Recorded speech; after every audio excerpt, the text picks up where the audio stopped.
You feel this nervousness on the phone there? Sir, I've been trying to make an urgent phone call up there. Well, I don't think it's something I want to do on an overseas phone. You gotta make some phone calls. Hang up the phone. Prank caller. Prank caller. Ladies and gentlemen, welcome once again to Packernet After Dark. This is the call-in show, the Packernet Podcast Network. If you'd like to call in, if you'd like to participate in the show, please feel free to do so. The phone number here is 608-501-0718. New callers go directly to the front of the line. We don't have any new callers today, but we have Uncle Rico. What's going on? Hold on. Push the darn button, you dummy. Uncle Rico, what's going on? Yo, Ryan.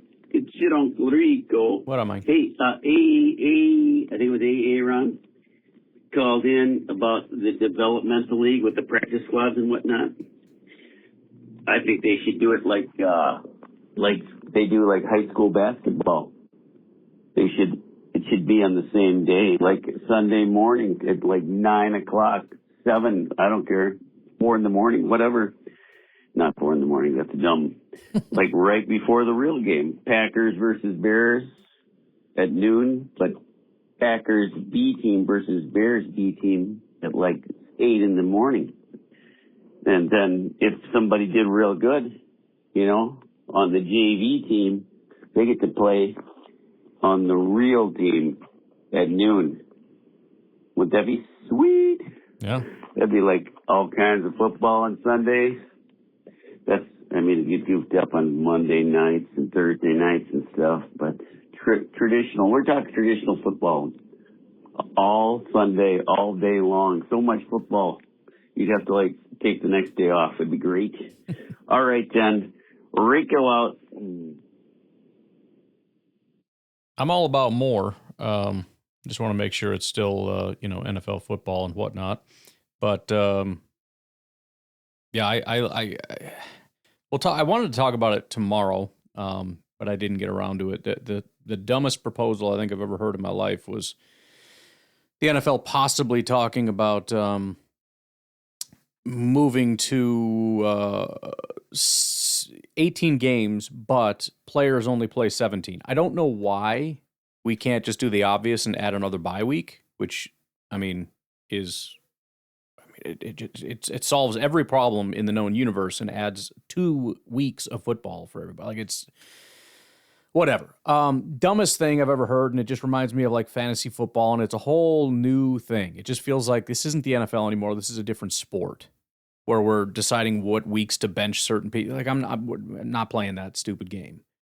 So I'm all for more football. I wanted to make sure we're still doing NFL. You know what I mean? I don't want to get too crazy, but a little crazy. I want to get a little crazy. Brian, it's your Uncle Rico. I changed my mind. Okay. About the developmental league. Sure. So I was like, all in on the 6 straight hours of the football game. But, because I thought that would be cool, because like we could develop coaches and players, and then, if they were looking good in the first game, move them up to the second game type of thing. It'd be cool. It's just like high school, right? But I changed my mind. The format's going to be different. When the Packers are playing the Bears at Lambeau, the Packers B team is playing the Bears B team at Indiana or wherever the Bears are going to play this year, that sort of thing. So when there's there'll be a game at Lambeau every Sunday, whether it's the A team or the B team. And then the people waiting on the list for the season tickets could start out with the B team tickets. And it'd be sold out every Sunday. And there comes this income that what's his name? Carmen? No. Policy. Ed. This Ed needs. Yep. The B team income. It's going to work. It's going to be great. I might even get on the B team, at least as a ball boy or something. So, all right then. Rico out. gonna go back and smoke my crack later. So yeah, I'm down. I think it'd be pretty cool. I think it could work. It would be difficult because we're probably talking about expanding the coaching staffs pretty broadly because I don't think you want to be spread thin. I don't want Matt LaFleur game planning the B squad for somebody else's B squad. We're not doing that. There's got to be some, could be like a developmental league for coaches as well. You know what I mean? I don't know. I will say this was kind of funny. I wanted to have AI kind of summarize your plan so I can make sure I was understanding it.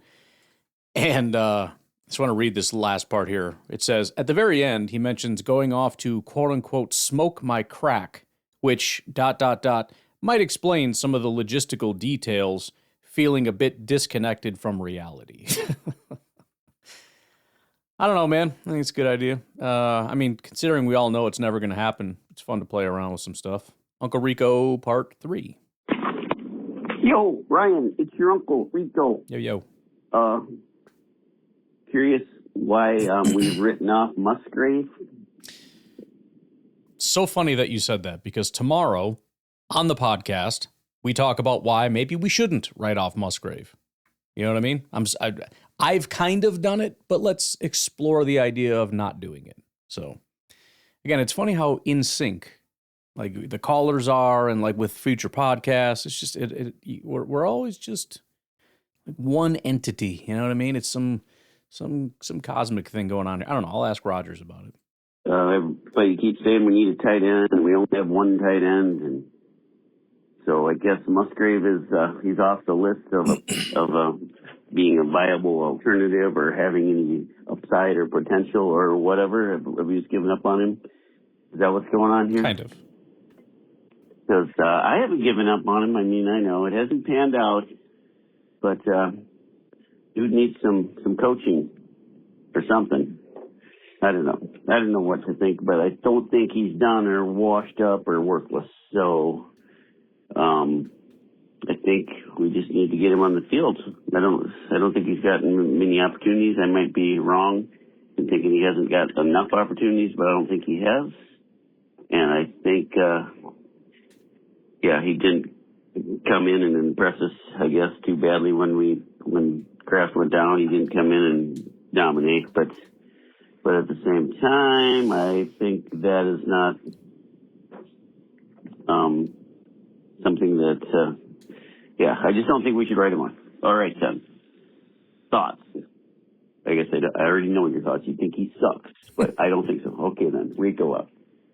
Well, I've always been a huge Musgrave guy, but I've kind of just gotten to the point where I feel like that ship has sailed. But again, I don't want to get too far out in front of tomorrow's podcast. I don't know that my opinion has changed massively, but at least as far as, not closing that off and keeping somewhat of an open mind to what possibly could happen. I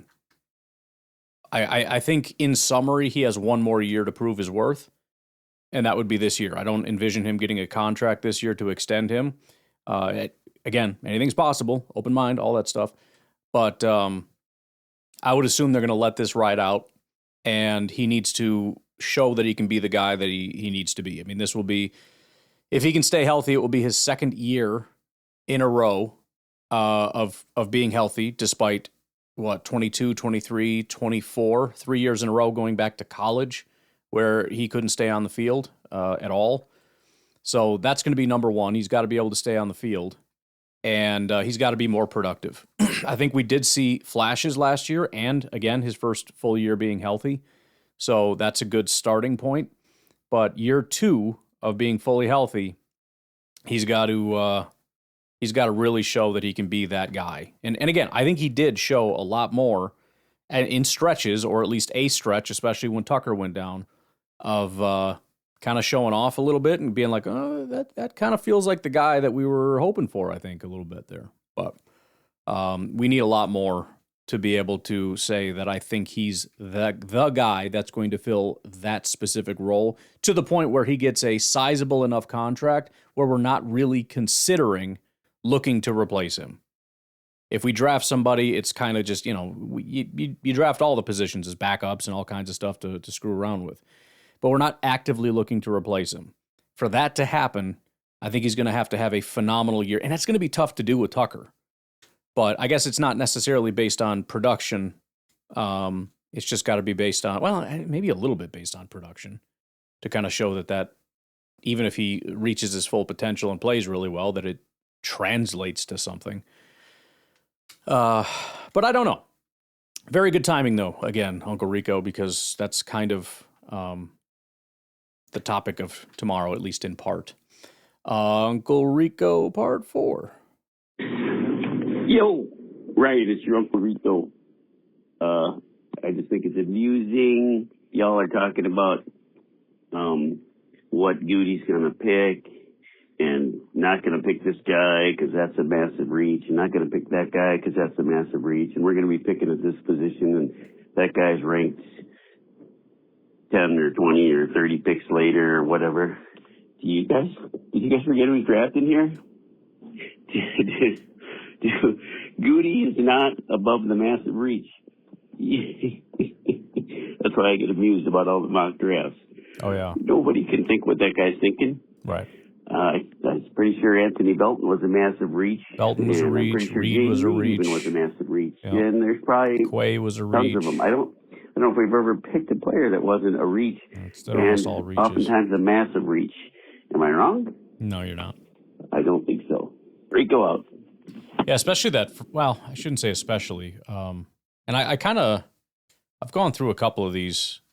So one of the things that I do that I just remembered now that we should probably do for fun is looking at kind of the averages of what he does based on need and based on kind of the average against the consensus. So what I mean is I'll look back over his entire tenure, and in that first pick, what need does he target in terms of like, so if we sort the needs, this is number 1, this is number 2, this is number 3, this is number 4, number 5. On average, what does he target as far as the need? Is it the number 1? This is why the mock draft thing is so silly, where it's like, oh, we got to target the. Do you think it's always the number 1? Of course not. So you come up with what need we usually target here, or average. I don't even remember exactly how I could go about that. But then if it's like the third biggest need, okay, fine. Then we would look at whatever our current third biggest need is, which we would have to determine that, obviously. And then it would be, that's number 1. Then number 2 is how much plus or minus our draft slot. So if we're at 52, on average, we draft somebody that is 17 spots later. So you kind of look at that, who's in that range or whatever. And sometimes it's good value. Usually it's significantly less, sometimes by a lot. But no, you're definitely not wrong. I mean, I think everyone does it to some degree, but the Packers' track record in the, for example, first round, and I'm sure it's partly because we're usually at the back of the first. These things get much more loose as you go along. This is one of the things that was complicated about building a mock draft simulator, is trying to get it to do things correctly, because there is no standard deviation from the center. There is no only allow within 10 picks. Well, that, first of all, within 10 picks in the first 5 picks is insane. Absolutely not. It's within 1 or 2 or 3. But once you get out to, pick 200, it could be literally 200-300 away. I mean, in the 6th round, the Packers might draft somebody who's at consensus 524, when we're at pick 124 or something. Stuff like that does happen. So it's it becomes much more wild as you move on, and wild, wild west like. All right. Let's do the final Uncle Rico, and then we'll take a break. Yo, Brian, it's your Uncle Rico. Yo. So I wasn't going to call in and give my 2 cents worth on this, because I've been calling in every time something strikes. I'm listening to the podcast, and every time somebody says something that I have to chime in on, because I'm like that. I can't just butt in, because you guys aren't talking in front of me. I got a call and give my 2 cents worth. Could we please not refer to the modern kickoff as the dynamic kickoff? Can we please refer to it as the undynamic kickoff? That's all I wanted to say. All right, then. The undynamic kickoff is what it must be called, because it is just that. Rico out. Yeah, if you want. I don't really refer to it as that. I've probably called it that when I'm reading something, because that's just kind of the common parlance, but I've never thought to call it that. I don't really freaking care. What we call it. I just call it the new kickoff or whatever. All right, let's take a break. We'll come back. We got Nico on the other side.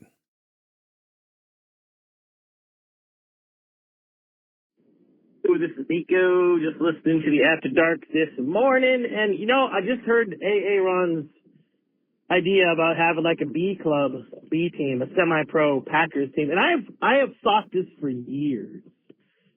Because there are so there's people like you, Ryan, that just love the Packers and don't want to watch any other football. And then there's people like me who will just watch any football because I just love the sport. Mm-hmm. And obviously there's people in between. But the one bad thing about, the ALF that they did during COVID or the other X football or whatever they had is that it's just all these, the Birmingham Blitz, right. The Tennessee Tarantulas, and no one has any loyalty to that. But if they just started the season, I don't know, a couple weeks after the regular season, it would be self-sufficient because they could even lower, because it's like you could go see minor league baseball for pretty cheap. You could go watch, just imagine if you could watch the minor league Packers. And yeah, it's just the fact that they're having Packers and Bears and, Cowboys jerseys on would make people watch them.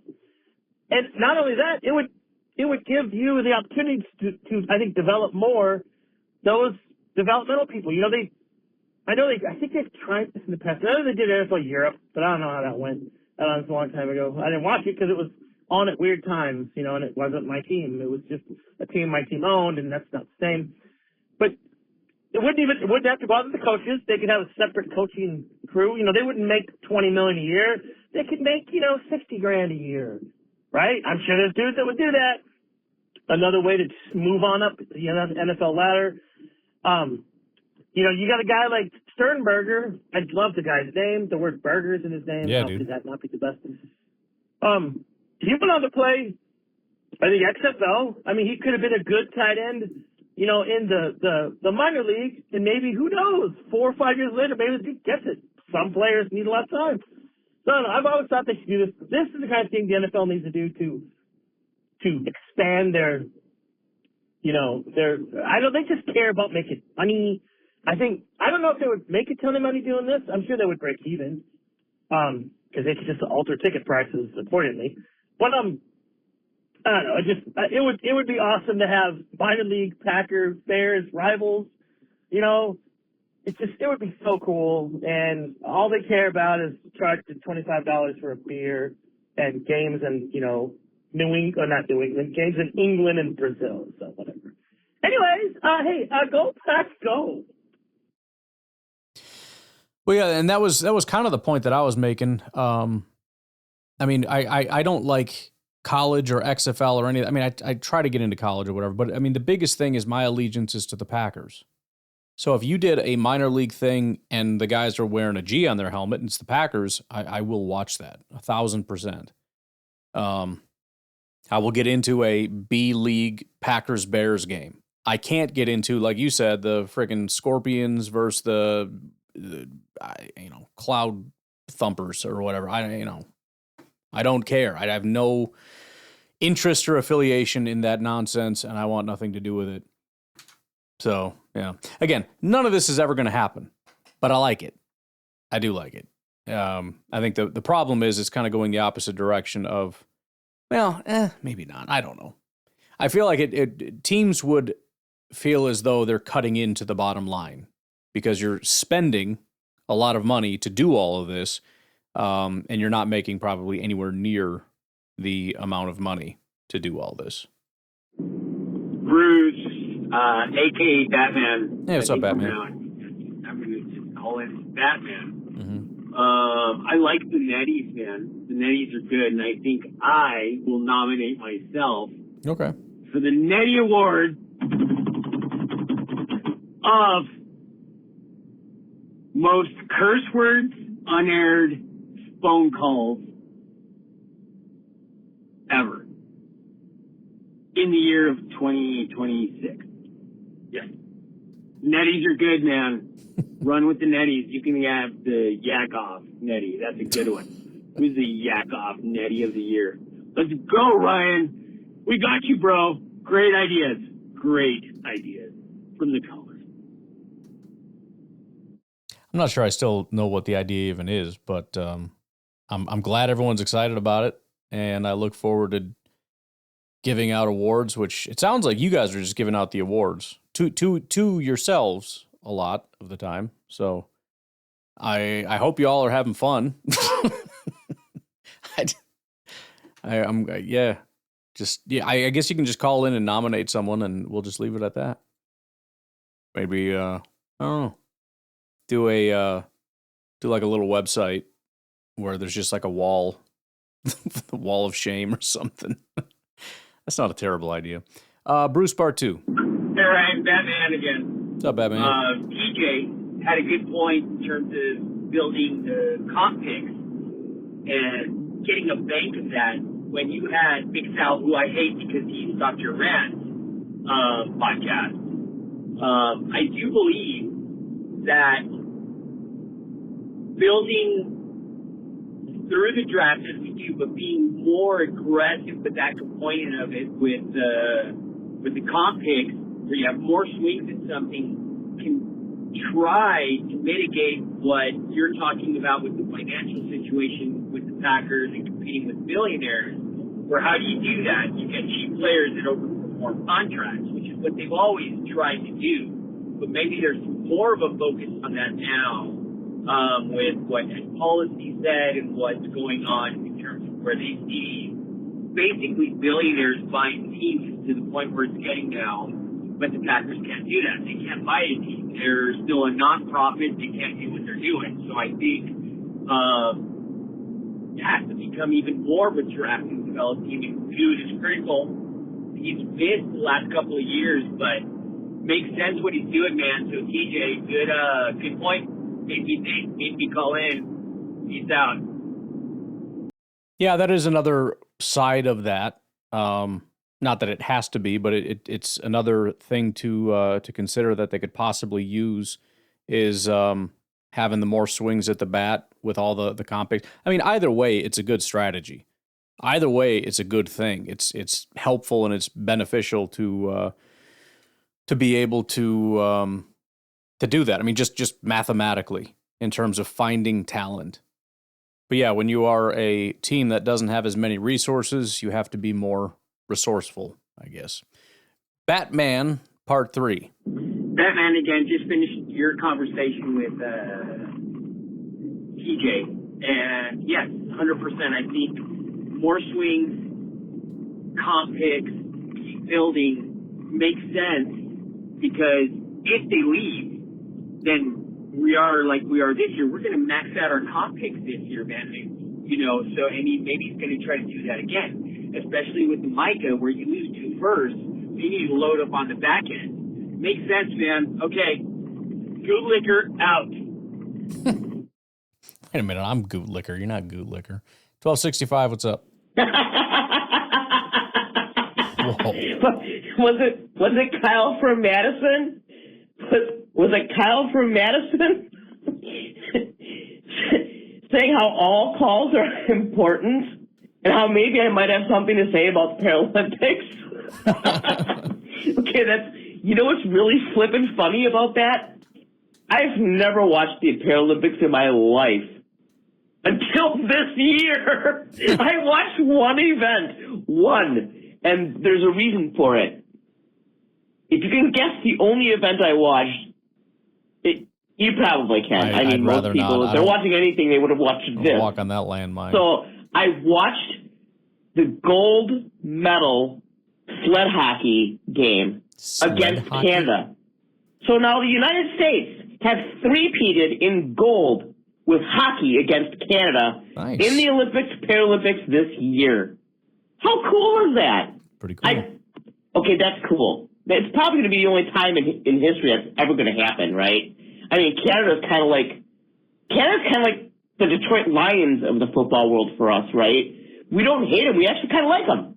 They're not much of a competition for us, but we like them. I thought that was freaking funny when he says 1265 is going to call about who's watching the Paralympics. And here I watched Paralympics for the first time in my flipping life. That was really funny. Oh, man. So I know I've had some skip calls, too, by the way. And the one that I was probably the most disappointed that it never got through was about Bob Harlan. And I did call another one in, although I was kind of blubbery with it. I really apologize for that. I didn't mean for that to happen. It just kind of naturally happened. But that was really funny when that happened. And I'm like, oh, my God, and here I am watching the freaking gold medal game. I have one more thing. Yes. What happened to Packernet? Like Packer Fan Total Access? I'm not sure, maybe he's still on YouTube, but he has disappeared from Packernet. So what happened? Did he go out on his own?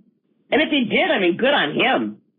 I mean, he supported you for a long time. You supported him. You guys were great. But I was just, maybe you said something about it. I just missed it. I can't catch everything. You do a lot of podcasts. It's impossible. But anyway, 3-minute master's about ready to hit. So see you guys later. Go Pack Go. Bye. Yeah, I've had quite a few people ask about that. Is there something wrong with the feed or whatever? Yeah, Clayton is going to be kind of out on his own now. I've described it as a contract dispute. It's nothing bad or anything like that. Clayton was just here a lot longer than a lot of other people. We had JJ, we had Jake, we had, I don't know how many different podcasts run through here over time. And I always expected to be kind of stepping stony. But I think we had a good thing going with Clayton and the boys for a very long time. And then, this year the tax time came and I said, we're going to have to make a couple adjustments, and we just couldn't really come to an agreement between him and I to where it kind of made sense for both of us. And obviously he's got a pretty big following and everything over with him, and he's got other businesses that he has to tend to. So in order to do his thing, podcast, his thing, video streaming, his thing with his own personal businesses, there's just a certain amount that, he would require in order to also put out content for Packernet. And again, we just couldn't really come to an agreement on that, but I just talked to him today. It's not, it seems like people are expecting there to be some kind of a bloodbath or something that occurred, and it's definitely nothing like that. It's just is what it is, man. But very appreciative of Clayton, always appreciated him on here. And I still remember back when I reached out, it was just kind of on a whim for people to do the podcast or whatever. And he was one of the first ones that reached out, and I'd asked for like a sample or something. I don't exactly remember how it worked out, but definitely always liked the content that he put out, and him and I saw eye to eye on a lot of different things. Not everything, but I would say most things. And I think he was a very good addition. And again, he's got a lot of stuff that he's got going on, and I think it's going to go super well. So yeah, now that that is the official statement, so I don't have to get daily. I'm still going to get messages about it 24/7. Like, if you listen to the podcast, you would know the answer. All right, let's take a break, and we got Beer Cheese Benny on the other side.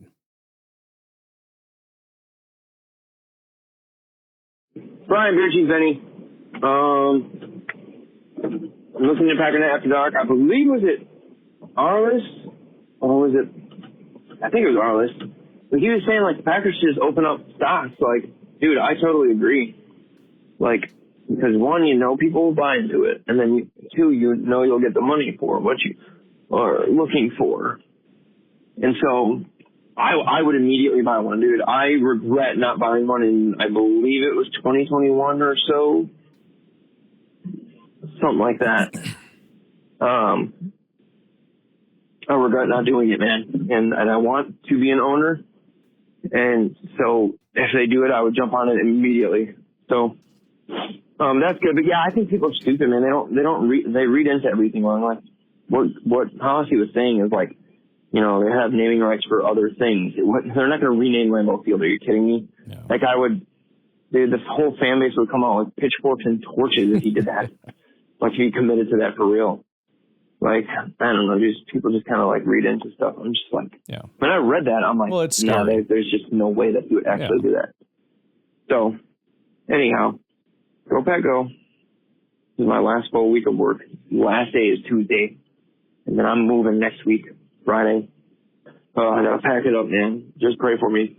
I gotta pack it up, and we gotta get it, and I just pray it goes smooth, and there's no fighting between me and my wife, because you know how moving is. Everyone's stressed out. So, anyhow, see you. Yeah, moving is rough, and, obviously we'll all be thinking of you or whatever. If you're ever stressed out, don't take it out on the missus. Call in. Yell at me. Just take it out on Ed Policy or Brian Gutekunst or me or something, the Packers. Don't let it boil over on the lady. But no, it should be good, man. North Carolina. I think you said North Carolina. That's a place I've always really wanted to live. North South Carolina, somewhere in there.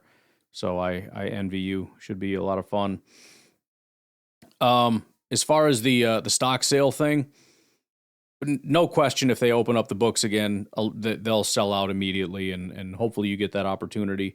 The only drawback is it depends what we're talking about. As far as it doesn't really supplement the naming rights thing, because naming rights is a yearly income. It's, the one-time drop, because I think, I don't remember the exact numbers, but I think it was like 60 million the Packers got from a stock sale, and you can get probably 25, let's say, million. So you're talking 2.5 years worth of revenue for a stock sale. So unless you're doing a stock sale every 2 years, which would dilute everything and just make it like useless and it would piss everybody off, it doesn't really solve the issue of the naming rights. So what you need is recurring revenue, and they're going to have to find a way to supplement $25 million, which I doubt they're going to be able to, but if you're not doing the naming rights and everybody else is, that kind of puts you, let's say 10 to 25. 25, I think, is at the top, depending on the organization. It's going to put you behind, and you're going to have to find a way to make up that revenue somewhere. But yeah, I would assume they would do it again. I know it's a pretty rare thing, and I don't think they would do it anytime soon, because they just did it kind of recently. And again, it's a one-time infusion. So you do something like that if you want to do a stadium renovation, or if they're going to do sort of like Titletown Part 2, to really expand a bunch of stuff. That's when you might see something like that. But as far as trying to do that to prevent naming rights, I don't know that really would line up quite right. I think we just did a break, so I'm not sure. Jared, the Uber driver. Howdy, this is Jared, the Uber driver from Texas. What's up? Der Schrader, whatever. Yeah. So yesterday I mentioned this on the draft call-in show, but Browns proposing using up 5 years in the draft. Mm-hmm. Do you think that'll cause any differences in how people use draft picks to trade for players in general, even the great Gutekunst? And also, today is like the last day, or tomorrow, I guess, or is today the 19th or tomorrow the 20th is like the last day to trade for Josh Webb, because I think 20th is whenever his salary or like a bonus guaranteed thing happens. So, Do you think we're going to get him? I don't know if it's going to play soon enough for you to really respond to this. It will either happen or it won't.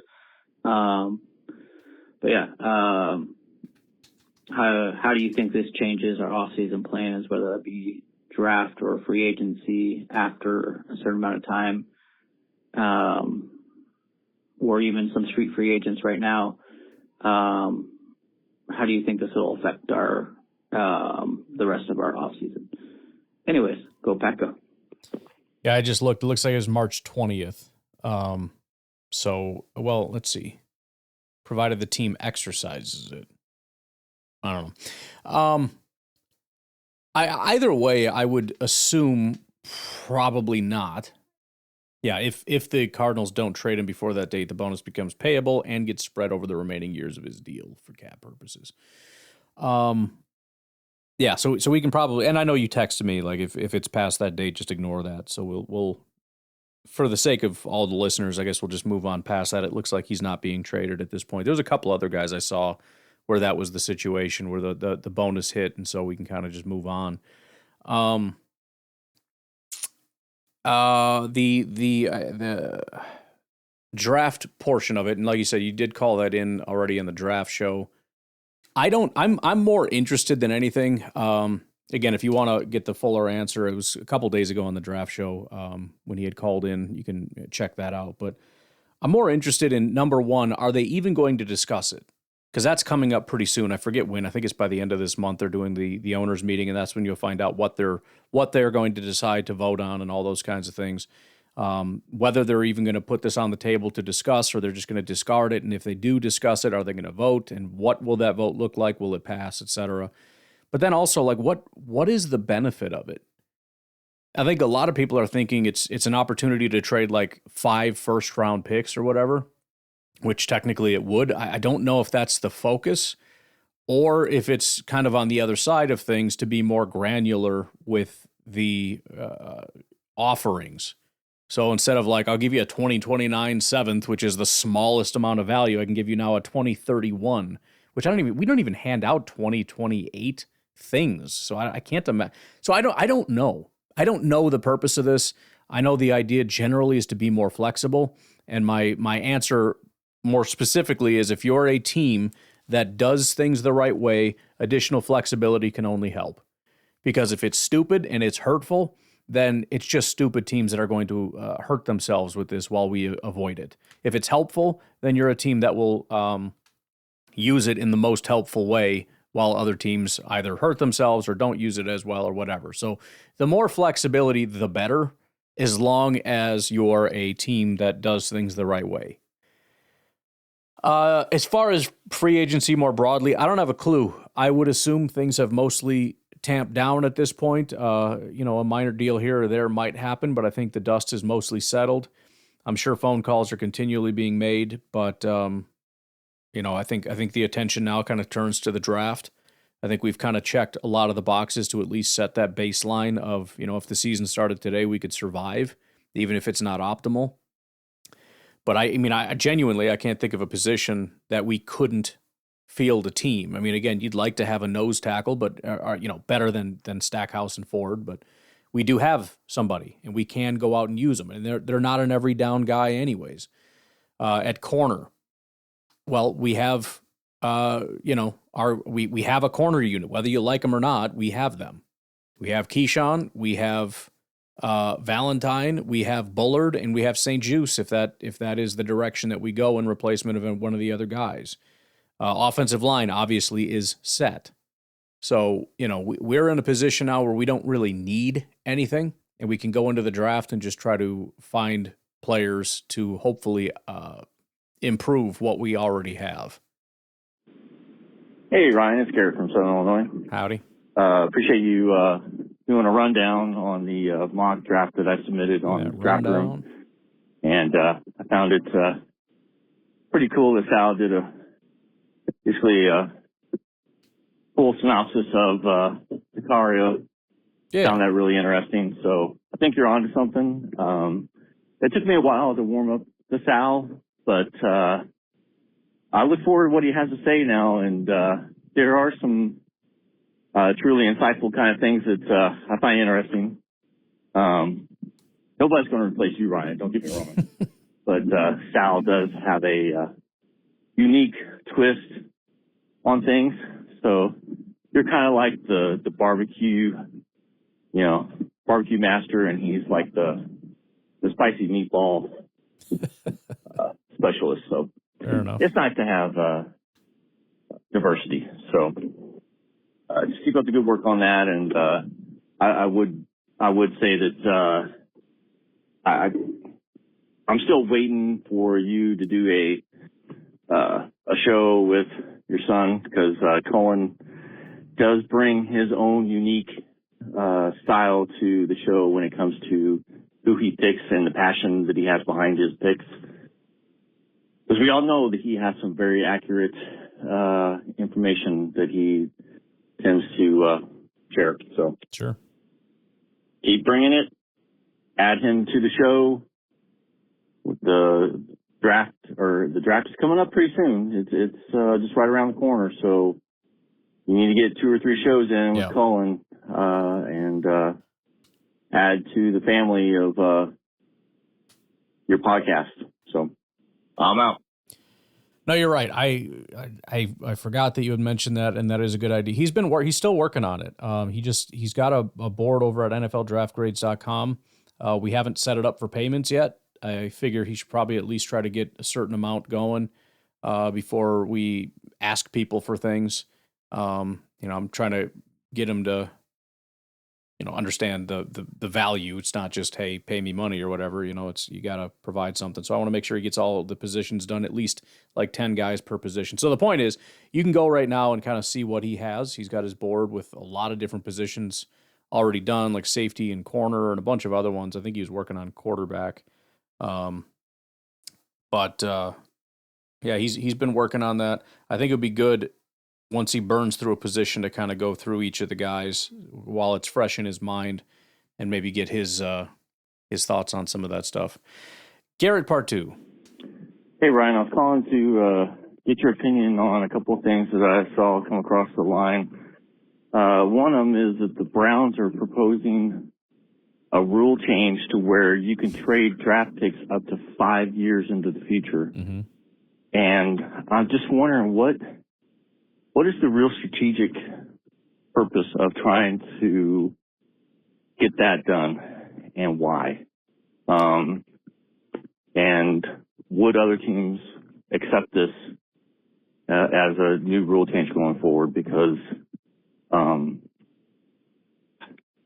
I can understand, a year in advance, especially if you don't, like Green Bay doesn't have a draft, first round pick next year either. So I can see how it maybe handcuffs you a little bit, but that's a decision that you have to live with, and changing it into 5 years in the future just seems really, I don't know, kind of drastic in my opinion. But just wondering what you thought about that, and I can't help but wonder, how desperate they have become to where they're wanting to get a rule change like that in the first place. They've made one drastic decision after another, and it just perplexes me to think that you're willing to go that far into the future just to bail yourself out of bad decisions you made yesterday. Mm-hmm. Well, yeah, I don't have a ton else to add other than what I've said, but I guess I just am interested. I think as this gets closer to the league office, the more details will probably emerge. First of all, how seriously is this being taken? And second of all, why? I don't have a good answer to that, but I'm hoping to get more information as to what we're exactly talking about here. So, all right, folks, we are down to 5 calls. We've done a good job of catching up, but we do not have enough for tomorrow. So get your calls in, and I will talk to you later. Have a good one. Bye-bye.